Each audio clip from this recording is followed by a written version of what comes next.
agraria. Nah, yang saya pikirkan dan saya alami itu terkait agraria atau tanah hak-hak Indonesia seperti itu kan. Bagaimana langkah konkret kita sebagai mahasiswa ketika mendengar paparan itu. Sekarang sebenarnya cukup marak orang-orang kapitalis. Nah, sekarang kan ada. Apa yang terjadi? Manusianya tidak bisa apa-apa. Ya, saya tadi katakan ketika sawahnya itu digantikan oleh pabrik, ketika tanahnya itu digantikan oleh pabrik,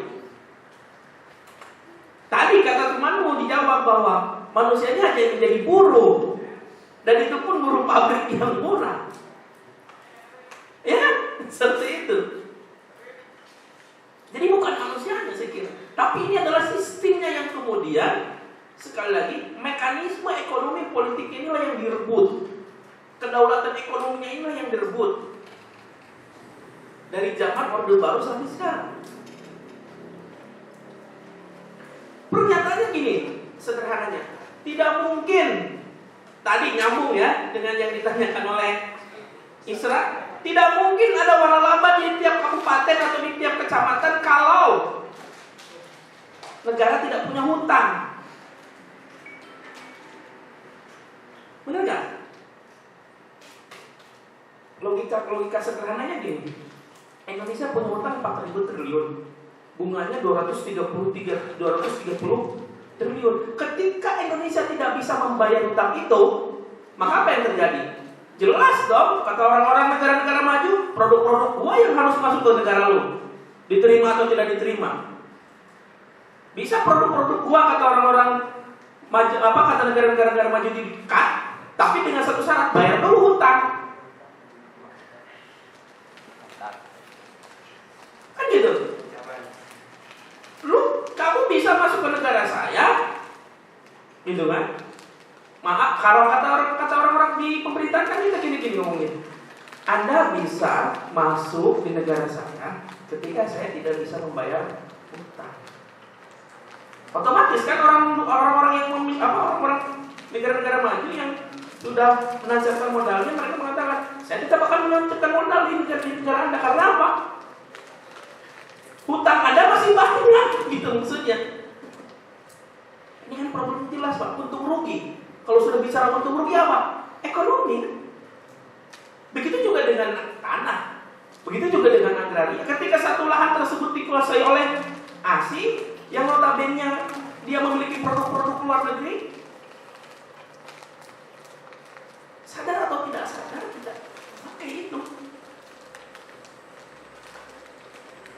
Saya mau pengen tanyakan, produk elektronik lah jangan jauh-jauh, seperti handphone gitu. Apakah 10 tahun yang lalu atau 15 tahun yang lalu kita mengenal yang namanya Android? Kita kenal yang namanya Google. Kita kenal yang namanya Yahoo. Kita kenal yang namanya apa ya? WhatsApp.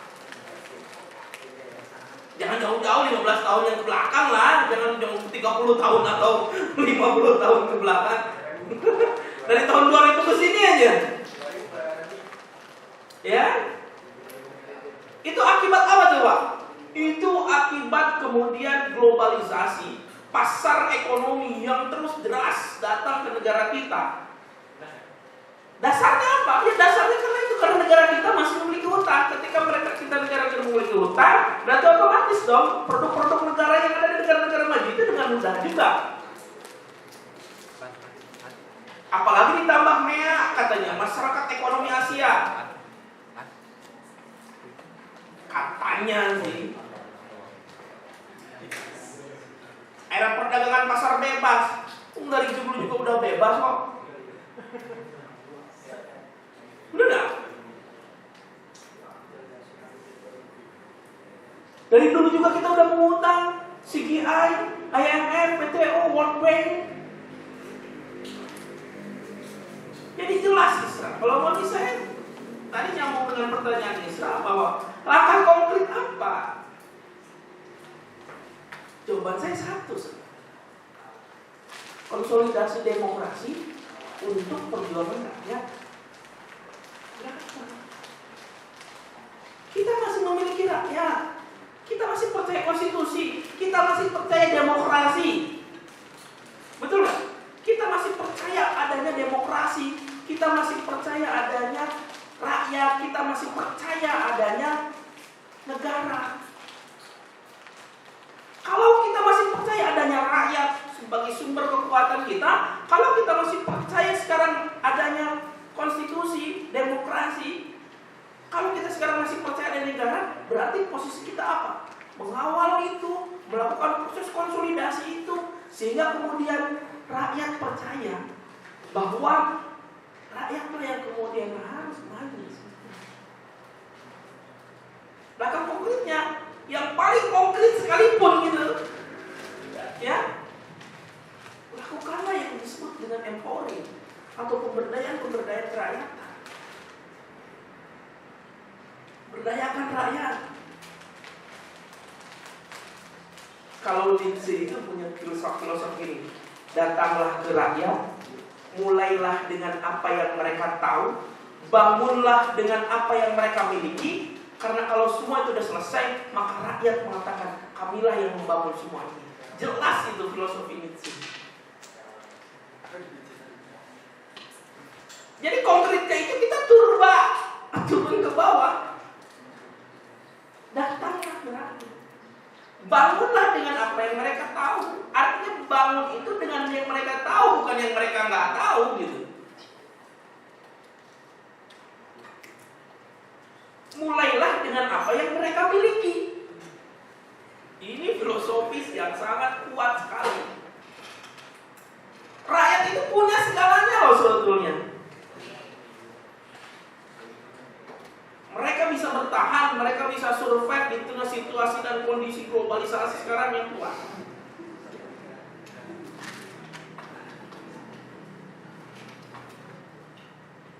Ya, sekali lagi itu yang harus kita lakukan. Nah, ini yang perlu kita konkretkan. Makanya kemudian dalam konteks reforma agraria ini adalah bagaimana sekali lagi kedaulatan tanah, kedaulatan pangan, kedaulatan rakyat atas bumi, air dan udara itu dikembalikan lagi ke rakyat. Karena jujur aja, isu-isu hari ini itu memang sangat membuat kita sesat pikir gitu ya. Apalagi kalau kita berbicara di nasional ini. Seolah-olah isu sianida dan sebagainya, ini rakyat mau digiring gitu ke sana. Tapi TVRI nggak pernah dilihat.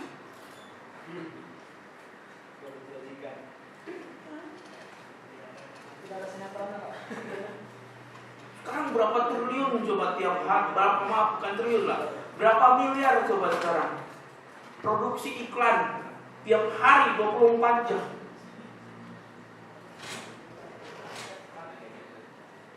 Ya, dan itu notabene menjadi kebutuhan kita. Dari mulai bangun tidur sampai mau tidur. Bangun tidur gadget, mau mandi gadget, sarapan gadget, datang ke kampus gadget,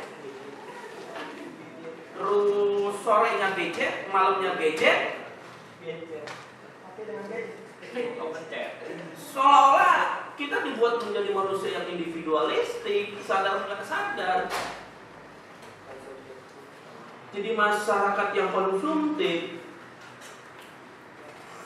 Tapi nggak mengakui kalau di sekitar kita itu memang masih banyak rakyat yang kemudian perlu atas tanahnya, perlu atas kedaulatannya, perlu atas wilayahnya. Saya juga ujung-ujungnya ngomongin korupsi, ngomongin apa itu ujung-ujungnya rakyat kok. Benar nggak? Ujung-ujungnya rakyat kok. Mau ngomongin isu korupsi, mau ngomongin isu teroris dan sebagainya, yang ditembakinya siapa? Rakyat juga, bukan presidennya. Iya kan? kemudian ini sudah menjadi penyakit kronis ya. Kalau kanker ini udah stadium berapa gitu. Kasus matinya siapa? Petani yang kemarin itu Salim Kancil. Ya. Kasus kemudian dibuinya petani Ujung Kulon. Kasus kemudian penyerbuan lahan di Wakatobi, di Maluku dan sebagainya, penyerbuan lahan, penggusuran, ya kan? Seolah-olah menjadi hal yang biasa gitu. Padahal isu-isu seperti itulah yang kemudian kalau kita angkat ini adalah menyangkut hak hidup orang banyak, menyangkut hak hidup orang banyak. Malah si Mirna di Siani bodoh amat, itu urusan orang yang udah mati. Ngapain ini lihat-lihat lagi? Bukannya kan? Kita tuh selalu terjebak deh. Selalu terjebak gitu ke arah-arah yang seperti itu.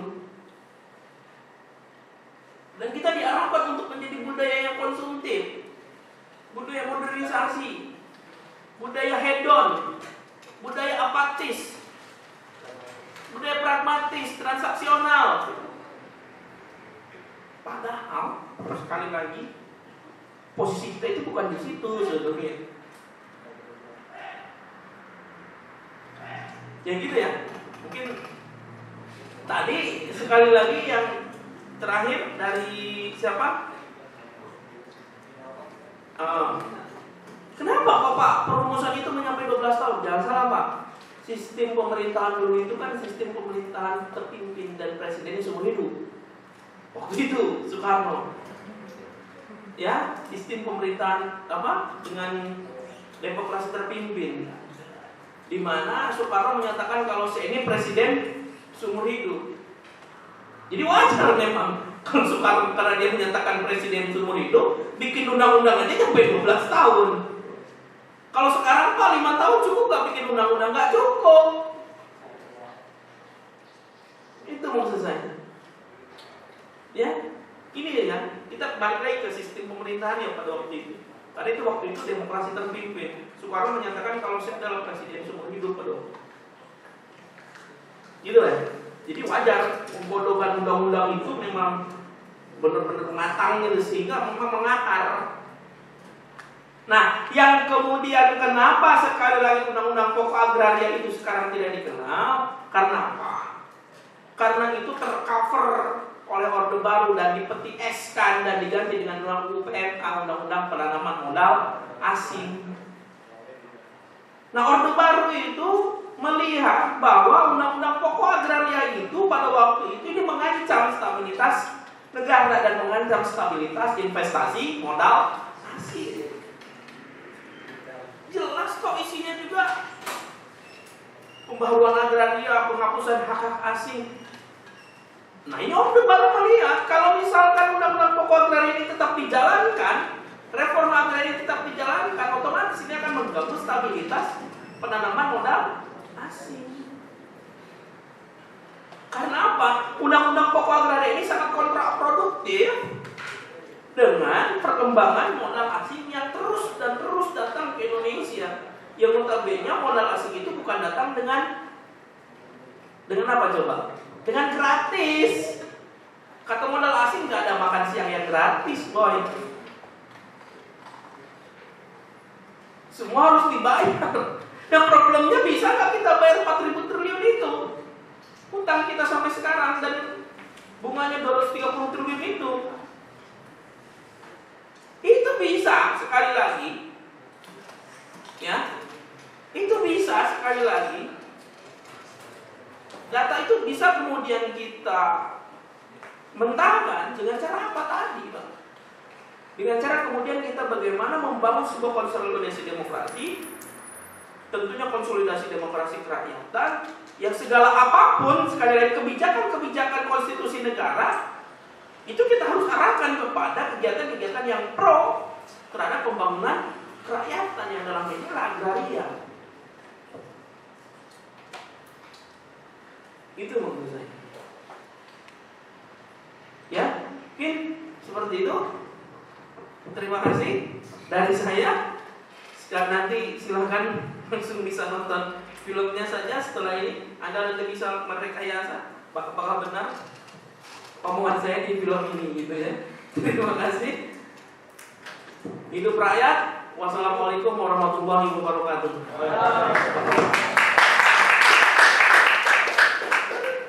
Terima kasih kepada Pak Danjen Nurjadin telah menyampaikan materinya tadi, dan kita lanjut acaranya. Sebelum itu saya ingin menambahkan ya, kita ini sebagai pemuda itu bukan hanya untuk sebagai duduk manis menonton drama-drama elit politik yang hanya bisa menikmati, yang hanya bisa menjadi masyarakat yang konsumtif, terbuai oleh modernisasi.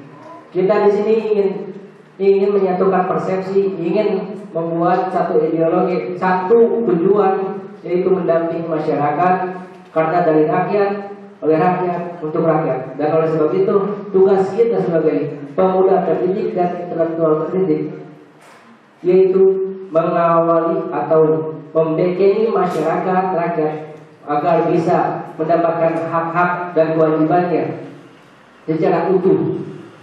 Oleh karena itu, jujur masih banyak tanah-tanah terlantar di Citalahap, dan kami kemarin baru audiensi dengan Jakatani, dan mereka ini ingin menyalurkan aspirasi mereka karena masih banyak tanah-tanah yang terlantar, masih banyak ribuan hektar, Pak. Ribuan hektar tanah-tanah yang terlantar dan malah menjadi tanah-tanah yang nggak puguh. Iya, seperti itu. Tanah-tanah yang tidak bertuan. Kan kebanyakan kita contoh ambil di Rembang. Rembang itu merupakan mereka ya, masyarakat Rembang. Masyarakatnya itu ingin menjadikan Rembang sebagai lumbung pangan, bukan lumbung semen. Karena di sana di Rembang 800 hektar dijadikan pabrik semen. Dan timpanya atau efeknya, mereka ada yang dijual karena terpaksa, yang ditekankan atau diancam oleh aparaturnya. Jujur, aparaturnya, kalau Anda yang lihat ada semen versus samin. Di situ terlihat jelas dokumentasi atau film dokumenter yang real ternyata terjadi di negara yang katanya tanah air. Tanah saja tidak punya, masa air harus beli? Seperti itu. Mungkin kita langsung lihat terus. Ini pengakuan si John Pilger, orang aslinya sendiri, yang dia menceritakan tentang ekspansi modal di Indonesia.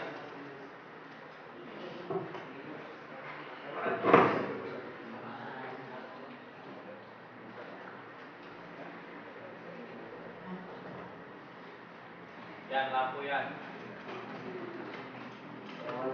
Menonton.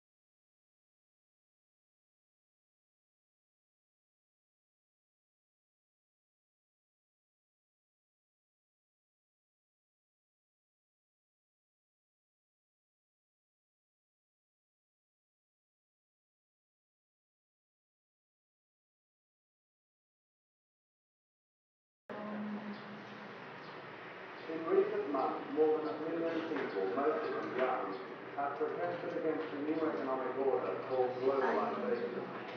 This represents one of the greatest popular movements since the 1960s.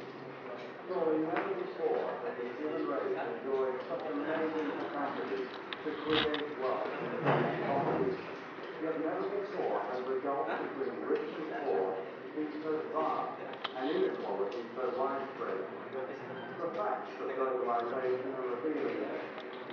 group of powerful individuals are now richer than most of the population of Africa. Just 200 giant corporations dominate